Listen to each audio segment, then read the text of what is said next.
আমরা যেখানে স্পষ্ট বলতে পারতেছি না ইসলাম একমাত্র সঠিক ধর্ম, মুসলমান ছাড়া আর কেউ জান্নাতে যাবে না, কোরআন এবং সুন্নাহ ছাড়া মুসলমানদের সংবিধান হতে পারে না, আমরা ক্ষমতায় গেলে রাষ্ট্রের আইন এটাই হবে, আমাদের আকীদা হবে স্পষ্ট পরিষ্কার, কোনো গোজামিল থাকবে না, যারা মুমিন না, যারা মুসলমান না, তারা কেউ কোনোদিন শহীদ হতে পারে না।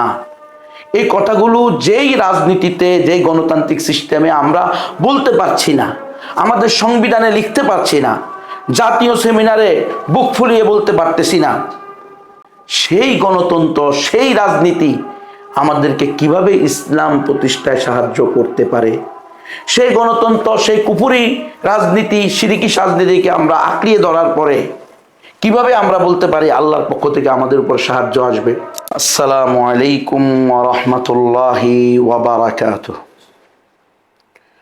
আউযু বিল্লাহি মিনাশ শাইতানির রাজীম। বিসমিল্লাহির রহমানির রহিম। قل إن كنتم تحبون الله فاتبعوني يحببكم الله وقال رسول الله صلى الله عليه وسلم عليكم بسنتي وسنة الخلفاء الراشدين المهديين صدق الله العظيم وصدق رسوله النبي الكريم ونحن على ذلك من الشاهدين والشاكرين والعاقبة للمتقين والمجاهدين والحمدلله رب العالمين।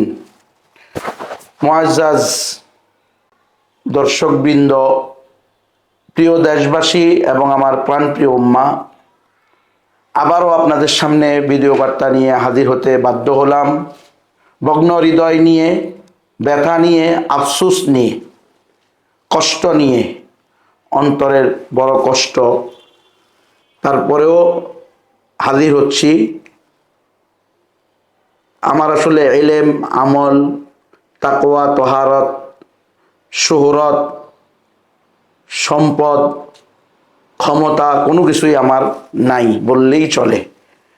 আল্লাহ তাআলা আপনাদের দোয়ার বরকতে কোনো রকম চলার তৌফিক দান করেছেন, চলছি। আল্লাহ তাআলা যেন মৃত্যু পর্যন্ত হক এবং হক্কানিয়াতের উপরে অটল থেকে চলার তৌফিক দান করেন। শাহাদাতের মৃত্যু আল্লাহ তাআলা নির্ধারিত সময়ে, যখন আল্লাহ তাআলা মৃত্যু নসিবে রেখেছেন, যে সময় শাহাদাতের মৃত্যু দান করেন। এজন্য সকলের নিকটে দোয়া চাই। গতকালকেই জাতীয় নির্বাচন সারা দেশে সংগঠিত হয়েছে, আপনারা দেখেছেন। সারা দেশের অনেক মানুষ বললে কি, আপনি দেখবেন, যদি দেখেন সারা দেশের প্রায় অধিকাংশ মানুষের চাহিদা ছিল যে এবার অন্তত ইসলামপন্থীরা বা ইসলামী নামে যারা অন্তত গণতন্ত্র করতেছে, রাজনীতি করতেছে, তারা ক্ষমতায় যাবে। পট পরিবর্তন মানুষ চাইতেছে, নতুনত্বের একটা আলোচনা উঠছে, যার ফলশ্রুতিতে আমি দেখেছি, আমার কাছে খবর আসছে, অনেকে আমার সাথে সরাসরিও বলছে, যারা এই গণতন্ত্রকে কুফরি মতবাদ, শিরকি মতবাদ মনে করে, তারাও মনের ভিতরে এই আশা নিয়ে, এই আবেগ নিয়ে, দেখি না যে একটা বার অন্তত ইসলামী দলকে ভোট দিই, একটা বার অন্তত আমরা চেষ্টা করে দেখি যে নতুন কারো মাধ্যমে দেশ কোনোভাবে আমাদের আশা আকাঙ্ক্ষা ফলাইতে পারে কিনা, বাস্তবায়ন ঘটাইতে পারে কিনা। এই আশা নিয়ে, আবেগ নিয়ে অনেক গণতন্ত্র বিরোধী ব্যক্তিও গতকালকে গণতান্ত্রিক সিস্টেমে ভোট দিয়েছেন, নির্বাচনের প্রার্থীকে সিল দিয়েছেন, প্রার্থীর যে মার্কা আছে সে মার্কায়। কিন্তু গতকালকেও আমি কোনো এক জায়গায় উলামায়ে কেরামদের একটা মজলিসে উপস্থিত হওয়ার তৌফিক আল্লাহ আমাকে দান করেছেন, রাতের বেলায় সুযোগ হয়েছে। আল্লাহ সকল ভাইদেরকে জাযা খায়ের দান করেন, ওনাদেরও আল্লাহ তাআলা ইলম, আমল, তাকওয়া, তহারাত তারির মধ্যে বরকত দান করেন। সেখানে দীর্ঘ সময় আমাদের আলোচনা হয়েছে, মূলত ছিল খাবারের দাওয়াত। এক ভাই খাবারের দাওয়াত দিয়ে নিয়ে গেছেন, রাতের খাবার। কিন্তু সেখানে যাওয়ার পরে সবার মনে একটাই কষ্ট, একটাই হতাশা, একটাই জিজ্ঞাসা, তাহলে কি হলো? কি হওয়ার কথা ছিল? তো আমি বারবার সেখানেও একই কথা বলতেছিলাম, ভাই যা হওয়ার তাই হয়েছে, এটাই হওয়ার কথা ছিল।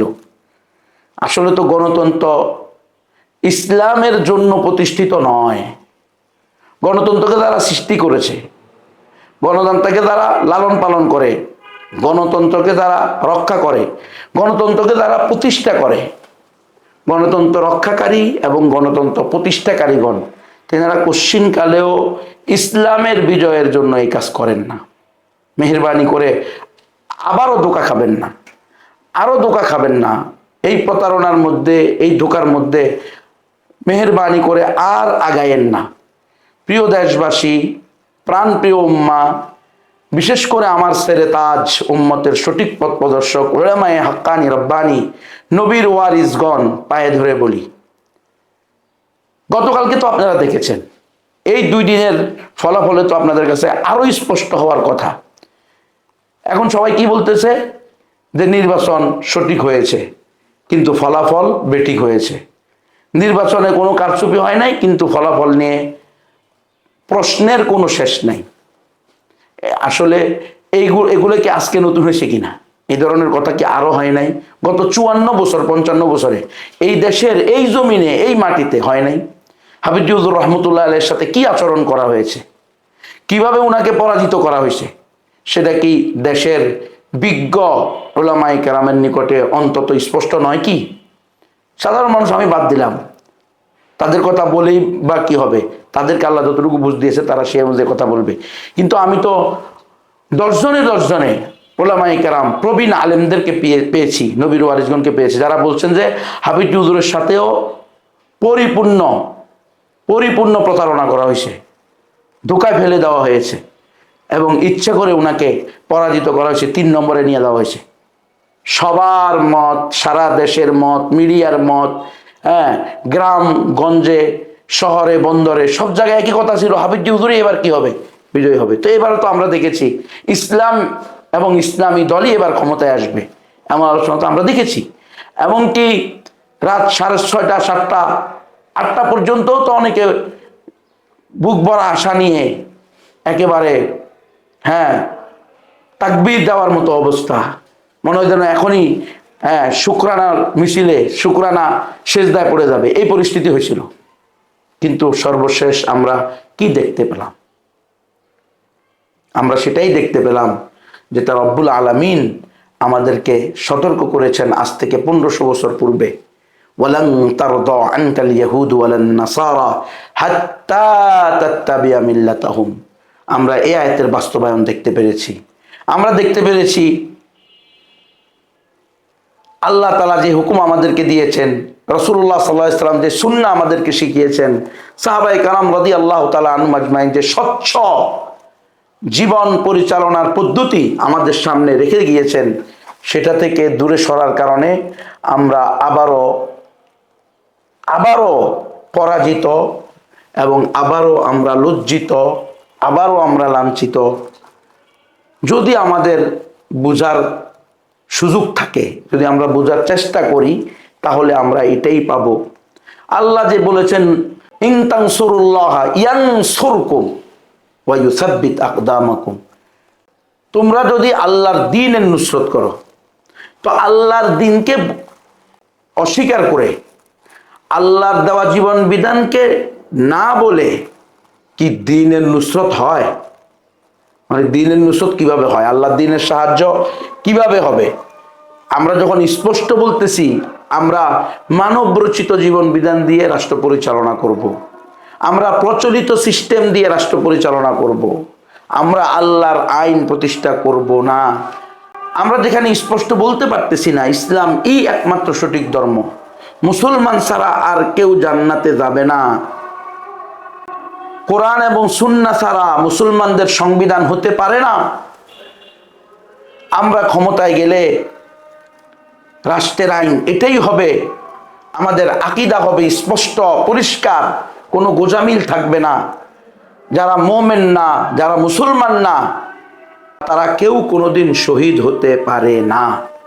এই কথাগুলো যেই রাজনীতিতে, যেই গণতান্ত্রিক সিস্টেমে আমরা বলতে পারছি না, আমাদের সংবিধানে লিখতে পারছি না, জাতীয় সেমিনারে বুক ফুলিয়ে বলতে পারতেছি না, সেই গণতন্ত্র, সেই রাজনীতি আমাদেরকে কিভাবে ইসলাম প্রতিষ্ঠায় সাহায্য করতে পারে, সেই গণতন্ত্র, সেই কুফরি রাজনীতি, শিরকি রাজনীতিকে আমরা আঁকড়িয়ে ধরার পরে কিভাবে আমরা বলতে পারি আল্লাহর পক্ষ থেকে আমাদের উপর সাহায্য আসবে? এটা কি আল্লাহর দ্বীনের নুসরত হলো?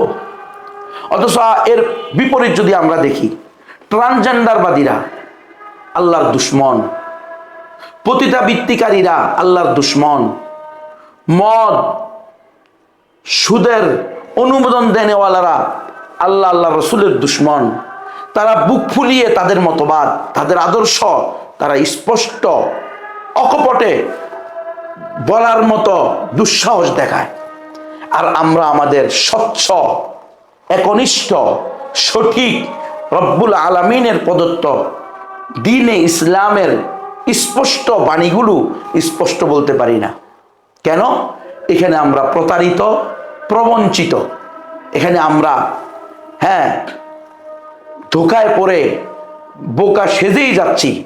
একবার না, বারবার, 1 বছর 2 বছর না, 55 বছর যাবত, 54-55 বছর যাবত আমরা এই ধোকার মধ্যে আসি। আশা করি 2026 সালের 12ই ফেব্রুয়ারির গতকালকের এই জাতীয় নির্বাচন আবারও বিবেকবানদের জন্য, আকলবানদের জন্য, নবীর প্রকৃত ওয়ারিসদের জন্য, উম্মার প্রকৃত তৌহিদি জনতার জন্য আশা করি ফিরে আসার এবং অনুধাবন করার অন্যতম একটা হাতিয়ার হবে, অন্যতম একটা মাধ্যম হবে। গতকালকের থেকে এই পর্যন্ত যে অবস্থাটা আমরা দেখে এলাম, পরিস্থিতিটা আমরা দেখলাম, আমি আবারও দেশ, জাতি, প্রাণপ্রিয় উম্মা এবং বিশেষ করে উলামায়ে কেরামের নিকটে করজোর আবেদন করব, আসুন, এই গণতন্ত্র ইসলামের জন্য প্রতিষ্ঠিত নয়। আমরা ইসলামের নির্দেশিত, রব্বুল আলামিনের আদিষ্ট এবং রাসূলুল্লাহ সাল্লাল্লাহু আলাইহি ওয়াসাল্লামের সুন্নাহ অনুযায়ী, সাহাবায়ে কেরামের অনুকরণে আমরা পরিপূর্ণ ইসলামী জীবন, ইসলামী পরিবার, ইসলামী সমাজ, ইসলামী রাষ্ট্র, ইসলামী পৃথিবী তৈরি করার এই জিহাদে, এই সংগ্রামে আমরা ঐক্যবদ্ধ হয়ে সকলে অগ্রসর হই। সকল ঘরানার আলেম ওলামা তাওহীদি জনতাকে আমি বলবো, আমাদের জন্য উমর রাদিয়াল্লাহু তাআলা আনহু, উমরে ফারুক রাদিয়াল্লাহু তাআলা আনহুর যে ঘোষণা, যে দেখো মুহাম্মদ সাল্লাল্লাহু আলাইহি ওয়াসাল্লামের উম্মতগণ, আল্লাহ তাআলা আমাদেরকে সম্মানিত করেছেন ইসলামের মাধ্যমে। সুতরাং আমরা যদি ইসলামকে বাদ দিয়ে অন্য কোনো সিস্টেম, অন্য কোনো মতবাদ, অন্য কোনো আদর্শে নিজেদের সম্মান খুঁজি, তাহলে লাঞ্ছিত, অপদস্থ, অপমানিত হওয়া আমাদের জন্য অবধারিত হয়ে যাবে। আল্লাহ তাআলা আমাকে সহ আমাদের সকলকে রাসূলুল্লাহ সাল্লাল্লাহু আলাইহি ওয়াসাল্লামের অনুসরণে, সাহাবায়ে কেরামের অনুকরণে রব্বুল আলামিনের বিধানগুলোকে জীবনের পরতে পরতে বাস্তবায়ন করে আল্লাহর সন্তুষ্টি অর্জন করার তৌফিক দান করেন। আমিন। ওয়া আখিরু দাওয়ানা আলহামদুলিল্লাহি রাব্বিল আলামিন। ওয়াসসালামু আলাইকুম ওয়া রাহমাতুল্লাহি ওয়া বারাকাতুহু।